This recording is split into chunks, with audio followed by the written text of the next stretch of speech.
Let's not play no games.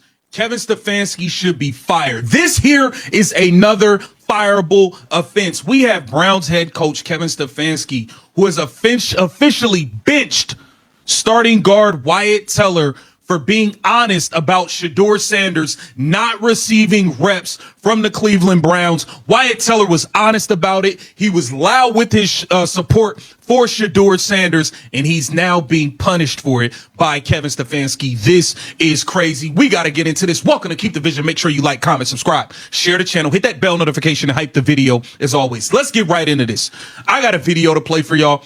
Wyatt Teller, they had him rotating every possession at the guard position last game versus San Francisco 49ers. And it's coming out that this was a punishment for him coming out and being verbally supportive of Shedeur Sanders. How much lower can Kevin Stefanski stoop? This is nasty, nasty work. Let's get into it here, man. Let's go over to 92.3 The Fan and see what Ken Carson and them had to say about this. This is wild work. They try to blame it on an injury. If he's hurt, why are you rotating him every other possession? No, you guys were punishing him for being in support of Shedeur Sanders and not your golden child, Dylan Gabriel. Returning, getting ready for the Tennessee Titans. Wyatt Teller will not play against the Tennessee Titans. They said he had a calf injury. Now he's not playing. He's not playing at all now because of the calf injury. Y'all rotated him every other offensive possession last week. Now, he's out because he's being punished. Turning, getting ready for the Tennessee Titans. Wyatt Teller will not play against the Tennessee Titans. They said he had a calf injury. Who said he had a calf injury? Brown said he hurt his calf. Kevin Stefanski said he hurt his calf. Kevin Stefanski said he hurt his calf. This is nasty work, man. Shedeur Sanders, Kevin Stefanski needs to be fired, or Shedeur Sanders has to find somewhere else to go play football, man. He doesn't want him to succeed. Teller is now headed to the Houston Texans after 7 years with the Cleveland Browns, and his agent decided on the day he signed a new deal with Houston to take a shot at Cleveland on Instagram. Teller's agent posted a picture of Teller signing with the caption, "The Browns will wish they resigned Wyatt at some point, but on to the Texans now." This was courtesy of his agent, and this is the quote. Wyatt Teller just left Cleveland, and his agent made sure the whole NFL world knew exactly how he felt about it. Shots fired on Instagram on the very same day he signed with the Houston Texans. And the Browns, they said nothing. If you were a Browns fan or just someone who loves NFL drama, you need to stay right here, because this story goes way deeper than one offensive lineman walking out the door. Hit that subscribe button right now, because we are just getting started. What is going on, everybody? Welcome back to the channel. Today, we are breaking down one of the messiest exits in recent Cleveland Browns history. Wyatt Teller, 7 years, blood, sweat, pancake blocks in the pouring rain.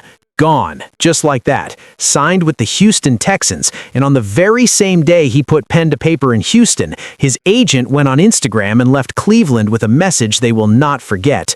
We are going to break this all the way down today. The Teller situation, what it means for Shedeur Sanders, the media war happening inside Cleveland right now, and why the Browns front office needs to wake up before it is too late. Let's get into it. Here it says, it didn't take Wyatt Teller long to become a fan favorite in Cleveland. In Kevin Stefanski's first year as head coach in 2020, he was a perfect fit, a big, powerful people mover in the run game with good movement skills to pull in the open field and destroy defenders. Okay, he's known for pancake blocks, and maybe the most memorable was during the monsoon against the Eagles when he blocked 3 guys at once to help Kareem Hunt score a touchdown. Okay, first, let's give Wyatt Teller the respect he deserves, because this man was not just a good player, he was a great one. From the moment Kevin Stefanski arrived in Cleveland in 2020, Wyatt Teller was his guy, the perfect fit for that outside zone run scheme. Big, powerful, nasty. The kind of offensive lineman that offensive coordinators dream about. He could move defenders off the ball, pull in open space, and create lanes that made running backs look elite.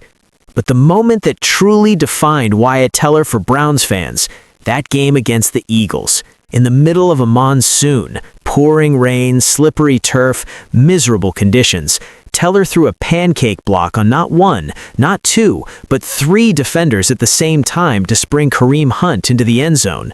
3 guys, 1 block, 1 play. That is the kind of football that makes a city fall in love with a player. 7 years. That is how long Wyatt Teller gave Cleveland everything he had. And this is how it ended. Now here is where it gets spicy. The same day Wyatt Teller officially signed with the Houston Texans, his agent went on Instagram and posted a photo of Teller signing his new deal. The caption? Simple, direct, and absolutely brutal. The Browns will wish they had signed Wyatt at some point, but on to the Texans. Read that again. His agent did not do a quiet farewell. No thank you post, no wishing Cleveland well. The agent went straight to social media and basically told the entire NFL the Browns made a mistake. And they did it on the happiest day of Teller's professional life, which tells you everything about the temperature of that relationship when it ended. Now, the Browns have not responded publicly. They never do. That is kind of their thing. But inside the building and inside the Cleveland media, this lit a fire. Here is the part of this story that nobody is talking about enough. Wyatt Teller was not just a good offensive lineman, he was supposed to be part of the foundation around Shedeur Sanders. Think about it. The Browns used a first-round pick on Shedeur Sanders. They are betting their entire franchise on this young quarterback working out, and one of the best offensive linemen on the roster, a guy who protects the quarterback, who opens holes, who sets the tone up front, just walked out the door, unhappy. If you are Shedeur Sanders, what does that tell you about how this organization operates? If a veteran like Wyatt Teller, someone who gave 7 loyal years to this city, leaves feeling disrespected enough that his agent fires shots publicly on Instagram, what kind of environment are you walking into as a rookie quarterback trying to prove yourself? The offensive line is everything for a young quarterback. Protection, time to throw, confidence in the pocket, all of that starts up front. Losing Teller is not just a roster move, it's a signal. And the signal is not good. Some theories might be that Tevin Jenkins, we want to get a look at him to see if he's a fit for next year, maybe at Joel's spot or something like that. I don't like this move, honestly. I'm trying to put my fandom of Wyatt Teller and his wife and his family aside because I am a fan of Wyatt Teller. What do you think about this whole situation? I think, once again, and I'll say it again, and I've been on record as saying it, Kevin Stefanski is a moron. Like, first of all, you undo any goodwill you had with your player. Like, if this is, so first of all, he didn't know why he was being subbed on and off. He said he thought it was a performance issue, but he didn't actually have any idea. And there was no real clarity there. So he's getting subbed off. He thinks it's performance. He's the only guy getting benched because of performance. We have one of the worst teams out there on the freaking planet. And I'm including like flag football women because we've seen just utter absolute atrociousness. And this is the guy that you're trying to make an example of. So if that's the case, I have no idea what Kevin Stefanski's doing once again.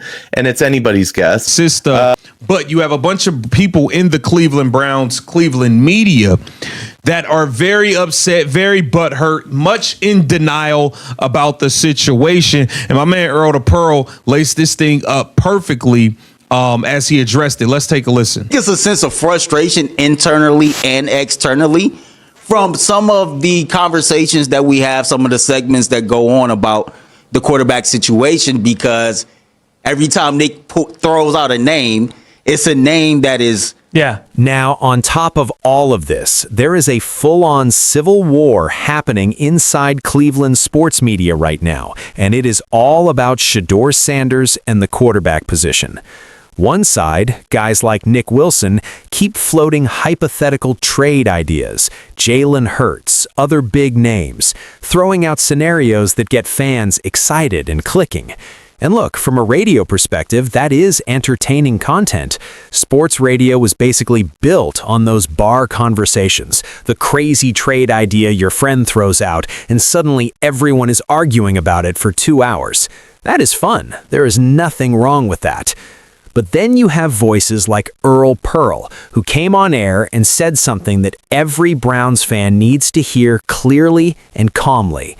There is no outside factor coming to save the Cleveland Browns at the quarterback position this season. Say it louder for the people in the back. Jalen Hurts, not happening. The money does not work. The Browns' salary cap situation does not allow it. And even if they somehow pulled off a miracle trade, giving up the 6th overall pick for Hurts, Earl Pearl made a point that cuts even deeper. The Cleveland Browns are not one quarterback away from competing. Their problems go beyond the quarterback position. You fix the quarterback, and you still have significant work to do everywhere else on this roster. That is the reality, and creating false hope in the fan base with wild hypotheticals does not help anybody, especially not Shedeur Sanders, who is already walking into one of the most pressure-filled situations a young quarterback can face. So, where does Cleveland go from here? First, the new head coach needs to step up. The most important thing that can happen for this Browns team in 2025 is a coaching staff that maximizes everything Shedeur Sanders has to offer, develops him, protects him, puts him in positions to succeed early so that his confidence builds week by week. That is the job. That is the entire job right now. Second, Andrew Berry and the front office need to replace what they lost on that offensive line. Teller is gone. You cannot just move on and act like that is not a significant loss for a quarterback who is still learning at the NFL level. Go find the pieces, use the cap space, make the calls, build the wall in front of Shedeur Sanders. Third, and this is for the media and the fans, stop with the false hope. The Jalen Hurts conversations, the wild trade rumors, the what-if scenarios that have zero chance of happening, all of that just creates noise and confusion. What Shedeur Sanders needs right now is a city that believes in him, a fan base that is locked in behind him, not a market that is constantly questioning whether he should even be there. Cleveland, your quarterback is Shedeur Sanders. Get behind him, build around him, give him the tools and the support he needs, starting with fixing what Wyatt Teller's exit just exposed. Look, Wyatt Teller leaving Cleveland hurts. 7 years, a city that loved him, and it ended with his agent firing shots on Instagram. That tells a story, and that story connects directly to the environment Shedeur Sanders is walking into right now. The Browns have work to do. The front office knows it, the coaching staff knows it, and now the whole NFL knows it too, because Teller's agent made sure of that. If you are locked in on everything Browns this season, Shedeur's journey, the roster moves, the drama, all of it, make sure you are subscribed right now. Hit that bell so you never miss a video. Drop a comment below. Do you think the Browns made a mistake letting Wyatt Teller walk? Let me know. I appreciate every single one of you. Stay locked in. We will see you in the next one.